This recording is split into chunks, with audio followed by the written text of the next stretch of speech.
तहान, भूक सोडून दिवसाला 23-24 आगमनं कव्हर केल्यानंतर एवढी भूक लागते ना, की काय सांगू.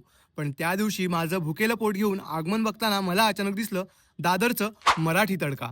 अस्सल नॉनव्हेजसाठी फेमस असणाऱ्या या मराठी तडकामध्ये मी व्हेज खाण्यासाठी गेलो. स्टार्टरनेच पोट भरून जाईल माहिती असतानाही आम्ही व्हेज लबाबदार, पनीर चिंगारी, पनीर अंगारा, पनीर टिक्का मसाला हे स्टार्टर्स मागवले. हे एवढे टेस्टी होते की किती खाऊ आणि किती नको असं वाटलं होतं.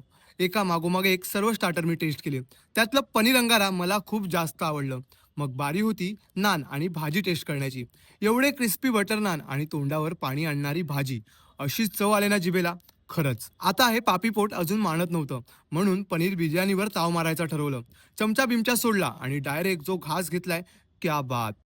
आयुष्यातली बेस्ट बिर्याणींपैकी एक बिर्याणी मी त्या दिवशी खाल्ली. बिर्याणी खाता खाता ही नजर त्या मोदकावरून काय हटत नव्हती. जसा बिर्याणीवर ताव मारून झाला, मोदक पाहून मन आणि मोदक खाऊन आत्मा दोन्ही तृप्त झालं. बेस्ट मोदक होते. राजवाड्यासारखं अँबियन्स असणारी ही जागा एका मराठमोळ्या मुलाने ओपन केले हे ऐकून अजून खूप बरं वाटलं. तसंही जागा नॉनव्हेज प्रेमीमध्ये ऑलरेडी खूप जास्त लोकप्रिय आहे. पण व्हेजमध्येही यांचा हात कोणी पकडू शकत नाही. तुम्हालाही इथे यायचं असेल तर दादर ईस्टला उतरून 10 मिनिटं चालत बरोबर नायगाव मोनोरेल बाजूलाच तुम्हाला मराठी तडका दिसेल.